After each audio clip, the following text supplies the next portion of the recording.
తీర ప్రాంత ఎకోసిస్టమ్ ఆరోగ్యాన్ని కాపాడుకోవడానికి ఈ మ్యాంగ్రోవ్స్ తాలూకు ఇంపార్టెన్స్ని తెలియజేయాల్సిన అవసరం చాలా ఉందండి. సో తీర ప్రాంత ఎకోసిస్టమ్ ఆరోగ్యాన్ని కాపాడుకోవడానికి, జీవ వైవిధ్యాన్ని కాపాడటం, ప్రకృతి వైపరీత్యాల నుండి మానవ సమాజాన్ని రక్షించడానికి మరియు వాతావరణ మార్పులు ఉపశమనానికి తోడ్పడేందుకు మడడువులు ఎంతో అవసరం.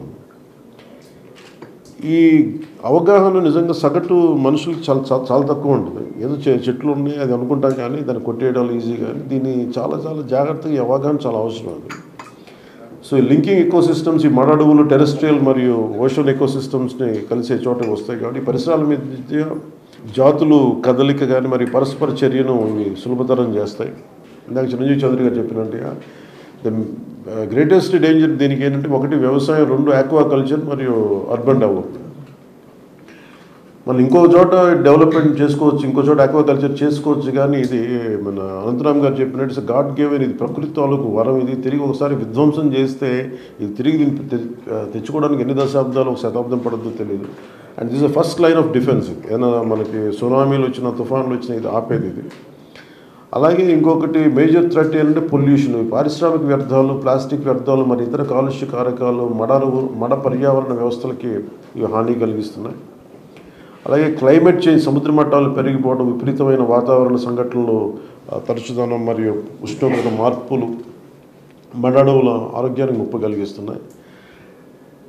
అలాగే ఇందాక మన అజయ్ కుమార్ నాయక్ గారు చెప్పినట్టుగా ఈ ఓవర్ ఎక్స్ప్లాయిటేషన్ అంటే కలప కోసం, చేపల కోసం వీటిని సేకరించడం, దానివల్ల పోవడం. ఇది చట్టపరమైన రక్షణ, AP forest act and wild life protection act, ఈ ప్లాంటేషన్ ప్రాజెక్ట్స్ కింద, అంటే మిస్టీ ప్రోగ్రామ్ కింద, మిస్టీ ఇనిషియేటివ్స్ కింద ఇది నిజంగా చాలా అప్రిషియేట్ చేయదగ్గ విషయం. ఇది ఈ అవగాహన అందరికీ కల్పించాల్సిన అవసరం ఉంది.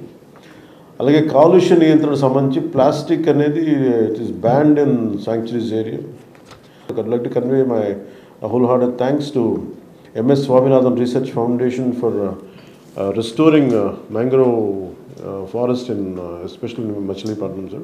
I would like to convey my wholehearted thanks for that.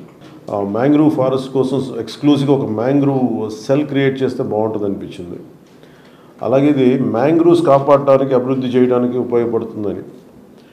అలాగే గవర్నమెంట్ ఫండ్స్ లేదా సిఎస్ఆర్ ఫండ్స్ ద్వారా చాలా యాక్టివిటీస్ చేయొచ్చు. మన సైడ్ నుంచి కూడా if you want me to reach out to any organisation, business గ్రూప్స్కి వెళ్ళి సిఎస్ఆర్ ఫండ్స్ కావాలి అనేది అంటే, personally also I'll take an initiative and interest to get CSR funds to for mangrove restoration. అలా ఇందాక చిరంజీవి చౌదరి గారు చెప్పినట్టుగా మడడువుల రక్షణ క్రమంలో స్థానికంగా దాని మీద ఉన్న ప్రజలు ఇబ్బంది పడకూడదు, వాళ్ళకు కూడా జీవనోపాధి కల్పించాలి అనేది చాలా వ్యాలిడ్ పాయింట్స్ అని మీరు చెప్పింది.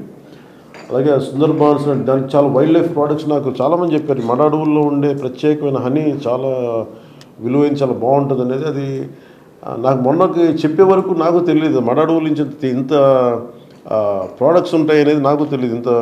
ఇన్ని రకాల ప్రోడక్ట్స్ ఉంటాయి, తేనె దొరుకుతుంది నాకే తెలియదు. ఇట్లాంటి అన్నిటికీ ఉదాహరణకి మొన్న వెస్ట్ బెంగాల్ నుంచి, కల్కటా నుంచి ఎవరు ఒక ఫోరం వచ్చి నన్ను ఇన్వైట్ చేయమన్నారు.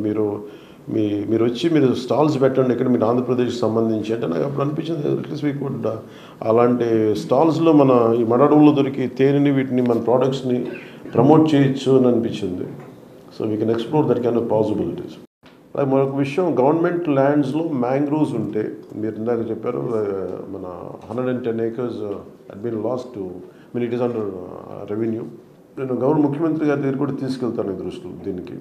We'll make sure that will come under forest department. We'll make sure it is protected. ఇది ఎందుకంటే ఇది మన ఫస్ట్ లైన్ ఆఫ్ డిఫెన్స్ కాబట్టి దీన్ని అసలు ఏమాత్రం ఆలస్యం చేయకుండా మటుకు దీన్ని how do we bring it in to our fold, will make sure and will take it forward. And only thing is మీరు దాని మీద ఎలా చేయాలని మీరు ఒక రిపోర్ట్ కనిపిస్తే దాన్ని will take it to the cabinet also. ఇలాంటి మ్యాంగ్రోవ్స్ ఉంటే ఆ ఏరియాస్ని కూడా అడవులుగా డిక్లేర్ చేసి, ఫారెస్ట్ అంటే దాన్ని మ్యాంగ్రోవ్ సెల్కు హ్యాండ్ ఓవర్ చేసేద్దాం. ఆ డైరెక్షన్లో కూడా మీరు ఎక్స్ప్లోర్ చేస్తారని నేను ఆశిస్తా ఉన్నాను. ప్రసార మాధ్యమాలను కూడా, ముఖ్యంగా ఈ టీవీ ఛానల్స్ మాధ్యమాలను కూడా నేను ఈ సందర్భంగా నేను అప్పీల్ చేస్తూ ఉన్నాను. ఈ మడడువులు రక్షణ చాలా చాలా అవసరం. దాంట్లో మీ టీవీ ప్రోగ్రామ్స్లో వీటికి కూడా వీటి రక్షణ ఎందుకు, ఫస్ట్ లైన్ ఆఫ్ డిఫెన్స్ ఎందుకు అంత అవసరం తీర ప్రాంతాలకు అనేది మీరు కూడా వీటి మీద ప్రోగ్రామ్స్ చేసి ప్రజలందరినీ దీన్ని ఎడ్యుకేట్ చేయాల్సిన అవసరం ఉందనేది మీకు ఈ సందర్భంగా తెలియజేసుకున్నాను. అలాగే ఇండిపెండెంట్ యూట్యూబర్స్ కూడా ఈ మడడూల్ తాలూకు ప్రాశస్త్యం వీటన్నిటిని కూడా ఎక్కువ మందికి తెలియజేసి దీని తాలూకు ఆవశ్యకత అందరికీ తెలియజేయాలని నేను ఈ సందర్భంగా కోరుకుంటూ my whole hearted thanks to one more time Ajay Kumar Nayak గారు అండ్ శ్రీ అనంతరామ్ గారు, శ్రీ చిరంజీవి చౌదరి గారు and all the senior officials from Forest Department and Environment Department. Thank you a lot, sir. Thank you for making me a part of this. Thank you.